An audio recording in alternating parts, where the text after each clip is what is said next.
నిర్మల్ జిల్లా ఖానాపూర్ పట్టణంలోని అంబేద్కర్ నగర్ కాలనీకి చెందిన సెట్టిపల్లి అలేఖ్యను ప్రేమ పేరుతో శ్రీకాంత్ అనే వ్యక్తి గత నెలలో అత్యంత దారుణంగా హత్య చేశాడు.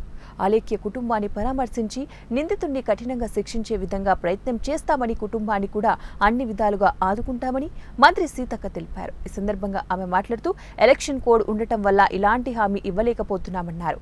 దోషికి కఠినంగా శిక్ష పడే విధంగా చట్టం తన పని తాను చేసుకుంటూ వెళ్తుందన్నారు. ఆ రోజు నేను ఎస్పీ గారితో కూడా మాట్లాడి వెంటనే అరెస్ట్ చేసి శిక్షించాలని చెప్పడం జరిగింది. తప్పకుండా ఫాస్ట్ ట్రాక్ కోర్టుకు సంబంధించి అంటే ఇప్పుడు ఎలక్షన్ కోడ్ కూడా ఉంది, కానీ ఏదేమైనా కూడా ఆ కుటుంబానికి అండగా ఉంటాం. తర్వాత దోషులను కఠినంగా శిక్షించడం అయితే జరుగుతుంది. చట్టాలు ఏమున్నా, న్యాయం ఏమున్నా ఖచ్చితంగా అమ్మాయిని నడి రోడ్డు మీద మరి మర్డర్ చేసినటువంటి దుర్మార్గం, ఇలాంటి వాళ్ళకి శిక్ష పడడం మూలంగా భవిష్యత్తులో ఇంకొక ఘటన ఇట్లాంటివి జరగకుండా ఉంటాయి. కాబట్టి తప్పకుండా ఎవరి ఇన్ఫ్లుయెన్స్ ఏముండదు, చట్టం తన పని తాను చేసుకునే విధంగా ఈ యొక్క అమ్మాయి కుటుంబానికి, అలేఖ్య కుటుంబానికి న్యాయం జరిగే విధంగా మేము అందరం అండగా ఉంటాం.